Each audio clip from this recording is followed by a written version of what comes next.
성도 여러분, 오늘도 복된 날 되기를 소망합니다. 은혜의 날 되기를 소망합니다. 이렇게 한 날이 시작되어졌는데 우리 주님 축복 풍성히 받으면서 살아가십시다. 주의 은혜 풍성히 받으면서 살아가십시다. 우리에게 주어진 이 시간 속에서 하나님의 은혜를 받고 하나님의 축복을 받고 하나님의 지혜로 말미암아 세상을 이기고 우리의 삶에 축복이 넘치는 것 얼마나 아름답고 좋겠습니까? 그런 특권을 이미 주셨어요. 영접하는 자, 그 이름을 믿는 자들에게는 하나님의 자녀가 되는 권세를 주셨으니 말씀하지 않습니까? 하나님의 자녀가 되는 권세를 주셨다고요. 그 권세를 받은 우리들 오늘도 복된 날, 은혜의 날, 축복의 날로 살아갈 수 있기를 소망합니다. 말씀 봅니다. 계속해서 주기도문 한번 살펴볼 건데요. 마태복음 6장에 있는 말씀 살펴보십시다. 마태복음 6장 9절부터 13절 제가 봉독합니다. 그러므로 너희는 이렇게 기도하라. 하늘에 계신 우리 아버지여, 이름이 거룩히 여김을 받으시오며 나라의 임하옵시며 뜻이 하늘에서 이룬 것 같이 땅에서도 이루어지이다. 오늘날 우리에게 일용할 양식을 주옵시고 우리가 우리에게 죄 지은 자를 사하여 준 것 같이 우리 죄를 사하여 주옵시고 우리를 시험에 들게 하지 마옵시고 다만 악에서 구하옵소서. 나라와 권세와 영광이 아버지께 영원히 있사옵나이다. 아멘. 자, 계속해서 살펴보는데 반복되는 이야기 같지만 그만큼 중요하기 때문에 그래요. 이 월요일에 살펴본 것처럼 공동체성, 그리고 어제 살펴본 것처럼 우리가 진 빚의 크기, 이런 것들을 생각해 보면 이 우리가 우리에게 죄 지은 자를 사하여 준 것처럼 우리의 죄를 용서해 주십시오, 이 기도는 소홀히 하고 넘어갈 대목이 아니고요. 특별히 지금 이 세상에 살아가는 이 삶의 형편들을 볼 때, 이 관영한 죄악들을 볼 때에, 그리고 관계성들 때문에 상처 입고 아파하고 상처 주고 괴로워하고 이런 삶을 볼 때에 이 기도는 참 중요하고요. 반드시 실천되어져야 되고 이 기도가 그대로 우리의 삶에 이루어지는 축복이 넘쳐야 할 줄로 믿습니다. 그래야 이 세상이 살아갈 수 있고요. 이 땅에 임한 하나님 나라를 누릴 수 있고요. 우리의 삶이 더욱 풍성하고 아름다워지는 것 아닐까요? 자, 이 말씀 우리가 살펴본 것처럼 직접적으로 번역하면 이래요. 용서하옵소서 우리의 빚을, 우리가 우리에게 빚진 사람들을 용서하듯이, 이런 의미를 갖고 있어요. 빚 이야기입니다. 계속해서 빚, 어제 살펴본 1만 달란트도 빚. 이 죄의 문제는 빚이란 말이에요. 안 갚고는 안 되는 거라는 겁니다. 이 세상에는 빚 떼먹고 도망치고 자기들만 살겠다고 다른 사람을 힘들게 하는 사람들도, 아주 그런 나쁜 사람들도 있어요. 있지만 하나님 앞에서 죄의 빚은 반드시 갚아야 되게 돼 있습니다. 이것을 가르쳐 주는 거예요. 자, 특히 한번 이런 이야기를 해봅시다. 이 빚의 문제. 빚의 문제를 한번 생각해 보십시다. 요사이 우리 사회는요, 빚을 권하는 사회 아닌가요? 자본주의 사회에 살면서 빚을 지지 않은 사람 찾아보기 힘들어요. 자, 빚 하나도 없다. 손 들어보세요. 카드 빚도 없습니까? 카드를 미리 써서 이번 달에 결제일이 다가오면 갚아야 되거나 다음 달에 갚아야 되는 사람 없습니까? 빚 하나도 없다. 손 들어보세요. 이 사회는 지금 빚을 권하는 사회라는 거 아십니까, 여러분? 신용제일주의 사회로, 신용이 어떻게 하면 쌓여요? 그냥 은행에 돈 벌어서 저축해 놓는다고 신용이 올라가는 거 아니에요. 그러면요, 카드도 쓰고 돈도 빌리고, 그런데 약속한 날짜에 제때 갚고 또 더 많이 빌리고 또 갚고, 하여튼 이런 과정이 반복돼서 신용이 쌓이는 거예요. 그러다 보면 어느 날 되면 카드 회사에서도 문자나 아니면 어떤 통지가 와요. 당신은 이제 한 달에 쓸 수 있는 돈의 용도가, 한도가 달라졌습니다. 더 높아졌습니다. 제가 그 책을 살 때 이제 인터넷 주문을 많이 하는데 카드로 이게 하기가 힘들어져서 핸드폰 결제를 좀 했었어요. 근데 처음에 핸드폰 결제를 30만 원인가 한 달에 쓸 수 있도록 해놨었는데 책을 그 달에 사다 보니까 좀 많이 사게 됐어요. 어떤 달 30만 원을 초과하는데 결제가 안 되잖아요. 그런데요, 바로 전화가 와요. 결제 올려드리겠습니다. 한도로 올려주겠다는 거예요. 50만 원 올려주겠다는 거예요. 막 올려주더라고요. 왜 그런가 봤더니 제때 갚았다는 거예요. 신용이 쌓였다는 겁니다. 신용이라는 게 참 한 면 뒤집어 놓고 보면 웃기는 거예요. 빚을 권하는 사회라는 거죠. 그러다 보니까 사람들이 빚지는 걸 우습게 생각하는 경향이 있는 것 같아요. 빚으로 빚을 내고 그 빚으로 또 빚을 내는 위험한 모험들도 합니다. 물론 1차적으로 도무지 먹고 살 길이 없어서 빚을 지는 사람들이 있다면 주께서 그들에게 재물 얻을 능력을 주시고 살 길을 열어주시기를 주님의 이름으로 축원합니다. 그러나 중요한 것은 내가 힘내서 살아보려고 하지 않고 그런 의식도 없고 의지도 없이 단순히 누구한테 돈 좀 빌려볼까, 어떻게 남의 돈을 이용해볼까, 이런 궁리만 하는 사람들은 이 세상에서 사라져야 돼요. 그러니까 이 세상이 살 수가 없는 세상이 되는 거예요. 약삭 빠르고 잔재주 부리는 사람들만 살아남는 거고요. 또 사람들은 관계성 때문에 어떻게 해요? 조금 그래도 그냥 덮어주니까 이걸 이용하는 악당 같은 사람들이 있는데 그러면 안 된다는 것입니다. 더더욱 안 되는 것은 이 빚을 만만하게 보다 보니까 어느 날 빚이 우리 인생을 덮쳐와서 도무지 헤어날 수 없도록 그 빚에 깔려버리는 경우들이 있습니다. 숨을 쉴 수 없을 정도로 짓누를 수도 있다는 것입니다. 그렇기 때문에 죄를 이 빚에 비유한 건 참 중요한 거예요. 당시에도 이 빚 문제가 심각했던 것 같아요. 사람들이 살아가는 인류 역사 속에 빚지는 것이 큰 문제였던 것 같고요. 그러니까 주님께서도 100데나리온 1만 달란트 빚 이야기까지 하시는 것 아니겠습니까? 그런데 여기서 더 중요한 것은 신용사회라는 보기 좋은 허울로 인해서 빚을 하찮게 여기는 사회가 된 것처럼 이 시대는 죄를 하찮게 여기는 시대가 됐다는 거예요. 죄에 대해서 무감각한 시대가 됐고 죄 짓는 것을 너무 쉽게 생각하는 그런 사고들이 만연해 있다는 것입니다. 사실 요새는 이 죄라는 것은 설교 시간에도 함부로 이야기하면 안 되는 깊이 단어가 됐다는 거예요. 그래서 어떤 목사님들은 그래요. 죄 설교하지 말라는 겁니다. 성도들이 싫어한다는 거예요. 그러면 성도 안 나온다는 겁니다. 그 큰일 날 문제예요, 여러분. 그렇지 않습니까? 이제는 정치적 올바름이라는 문제들이 생겼어요. 그러다 보니까 어떤 인권의 문제라든가 이런 것들이 하다 보니까 이제 죄로 규정하는 것도 불법이니까 하지 말라. 그럴 수 있는 날도 오겠다는 그런 두려운 생각들조차도 제가 가져봅니다.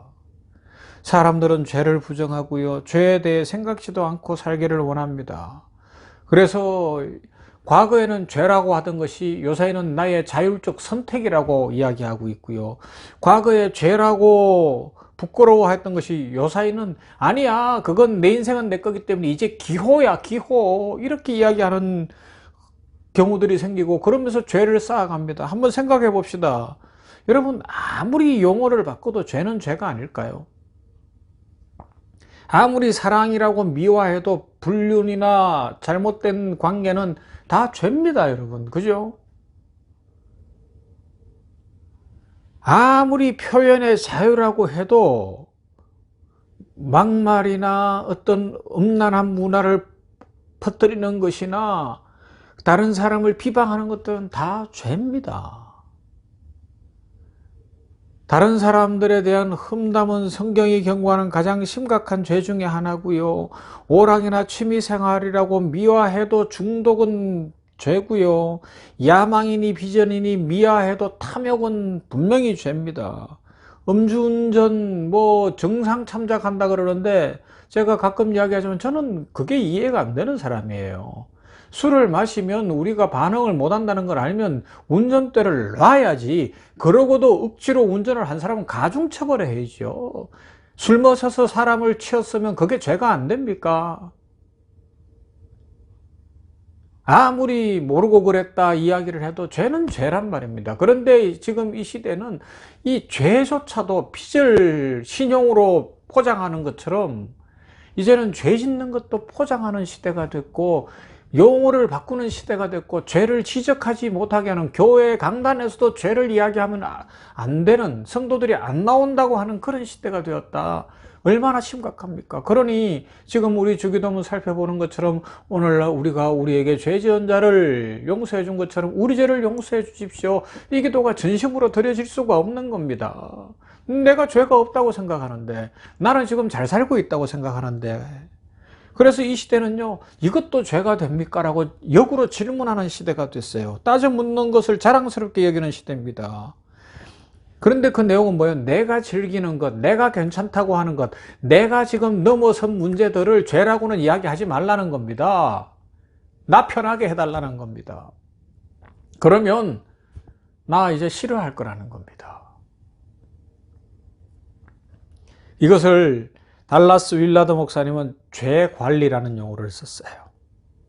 사람들은 자기가 짓는 죄만큼은 포장해서 괜찮은 것처럼 여기고 적당한 선에서 타협하고 살아가려는 시대가 되었다는 것입니다. 여러분, 죄는 관리할 대상, 포장할 대상이 아니고요. 죄는 버려야 되는 겁니다. 죄는 꺼내야 되는 겁니다. 회개하고 돌이켜야 되는 거잖아요. 그래서 우리 주 예수 그리스도께서 우리를 용서하신 그 사랑의 은혜 안에 들어가야 되는 것 아니겠습니까? 우리가 죄를 지었을 때 사람들이 취할 수 있는 건 하나님 앞에서 말입니다. 첫째는 죄 때문에 그냥 하나님을 떠나는 거예요. 쉬운 방법이죠. 영멸망받는 길입니다. 그러나 또 다른 길은 죄를 가지고서 주님께 나와 회개하고 돌이켜 영생에 이르는 길이 있습니다. 그것을 오늘 이 기도가 우리들에게 알려주고, 그것이 오늘 우리 시대에 꼭 필요한 요소다, 그렇게 이야기할 수 있습니다.